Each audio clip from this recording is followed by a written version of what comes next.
Testing es uno de los temas que posiblemente nos dé un poco más de miedo cuando estamos empezando a programar con JavaScript. Es muy común que le demos la vuelta, que no lo hagamos.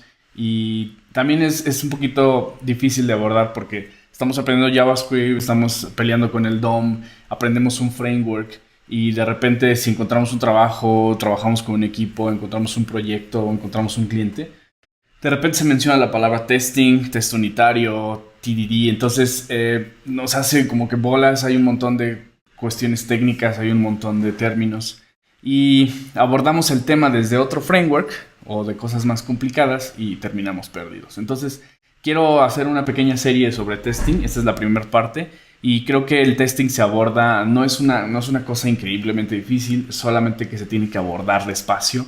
Y pues vamos a empezar a entender el testing. Uno de mis frameworks favoritos es Jest, pero antes de llegar a esa parte, quiero hacerles una introducción al testing, inspirado by Kenzie Dodds, que hizo un tutorial muy similar.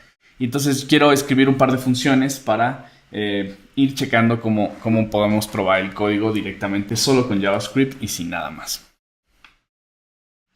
Entonces voy a crear dos funciones, una que se va a llamar sum o suma, y va a recibir A y B y va a devolver el resultado de la sumatoria.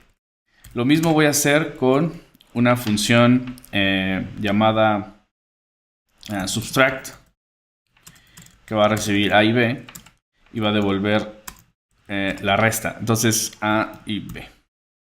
Ahora vamos a dañar esta función sum para que podamos hacer nuestras pruebas. La primera parte de probar estas funciones, ver si funcionan literalmente, es ejecutarlas. Entonces yo voy a guardar el resultado de la ejecución de suma con 3 y 7.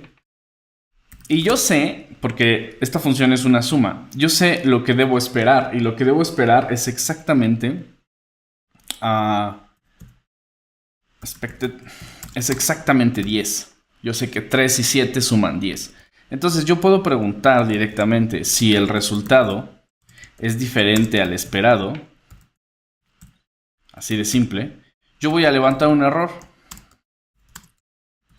que diga con interpolación, aquí con el backtick, voy a decir que el resultado no es igual al esperado.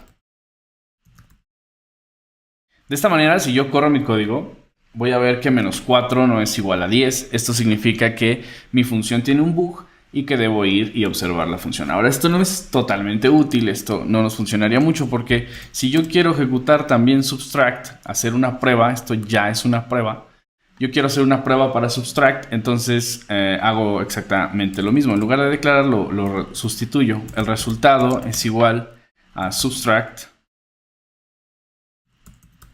de 7 menos 3. Yo estoy seguro que este resultado es 4. Entonces hago lo mismo. Si el resultado es diferente al esperado, entonces levanto un nuevo error. Voy a copiar esta línea. Y ahí está. Si yo ejecuto este código, no llego aquí. No avanzo hasta acá. ¿Por qué? Porque al levantar este error dentro de este if, como esto es un código simplemente línea por línea, este detiene la ejecución del archivo y ya no puedo llegar acá. Entonces para eso voy a arreglarlo un poquito, voy a cambiarlo. En lugar de poner solo un if, voy a hacer una función reciclable. Por ejemplo, si yo quisiera ver el test, podría yo arreglar la sumatoria y entonces los dos pasarían y no levantaría ningún error, a menos que subtract tenga algún error, por ejemplo este.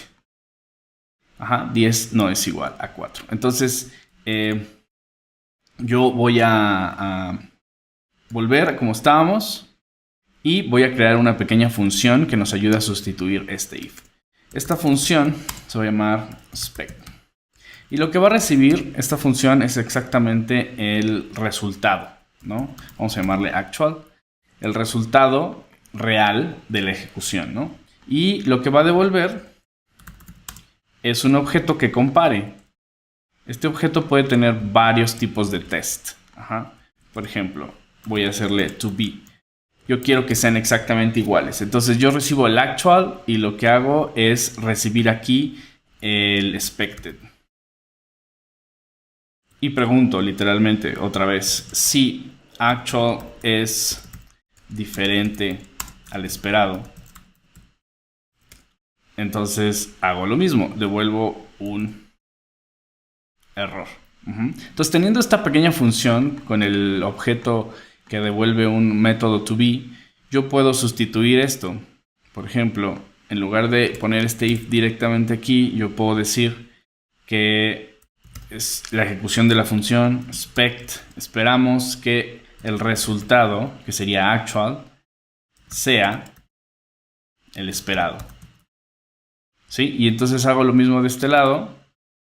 Expect que el resultado sea el esperado.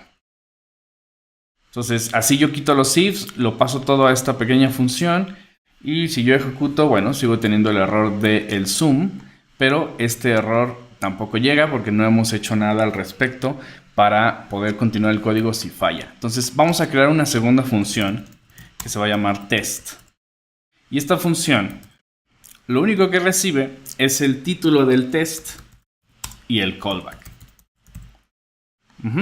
Entonces, lo que va a hacer esta función test es hacer un try catch, justamente para poder encontrar el error y aunque haya un error, seguir con el código. Vamos entonces a hacer un console log del título. Vamos a poner backticks.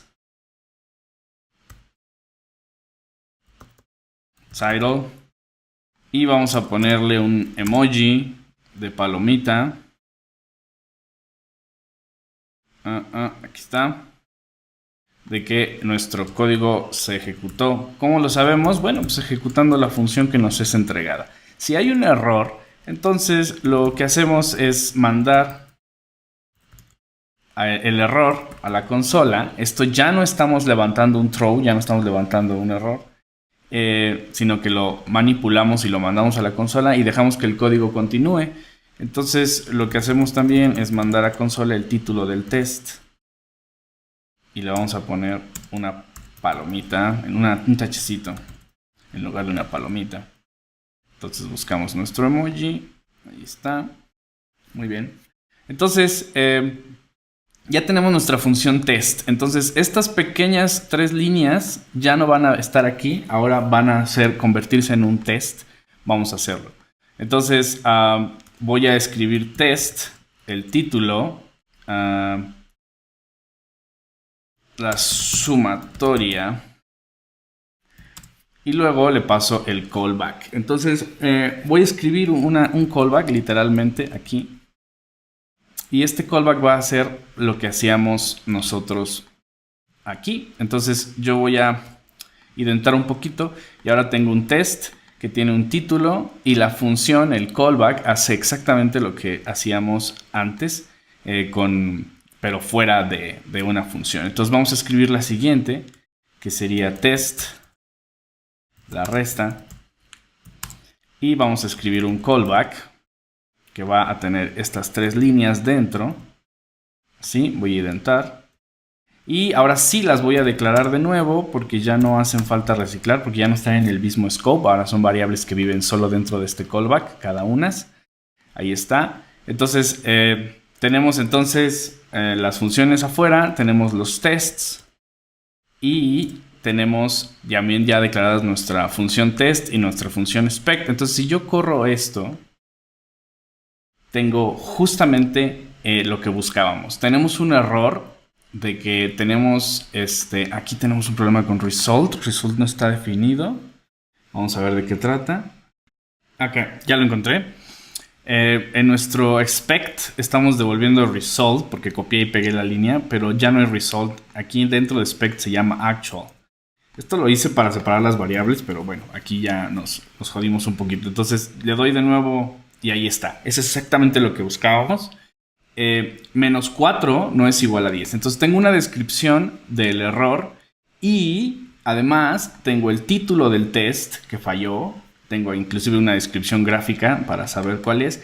Pero al mismo tiempo, en mi segundo test, aunque el primero haya fallado, también se está ejecutando y la resta está pasando. Entonces, si yo vengo y corrijo el bug de mi código y vuelvo a correr esto, entonces tengo dos tests que pasaron, la sumatoria y la resta. Esto puede parecer bastante absurdo, pero me gusta mucho porque implica el tener que enfrentarte a la realidad de si puedes programar con pequeñas funciones, como JavaScript siempre lo hace. Y al mismo tiempo escribir esto de forma muy manual. Es chistoso porque así es como funciona Jest. Entonces acabas de aprender un poquito la sintaxis de cómo hacer testing con Jest y lo has escrito tú mismo y a mano, ¿no? Entonces, pues bueno, espero les haya gustado. Vamos a la segunda parte, que sería justamente utilizar un framework para testing ya en un entorno de desarrollo como Node.js. Entonces nos vemos la próxima. Gracias.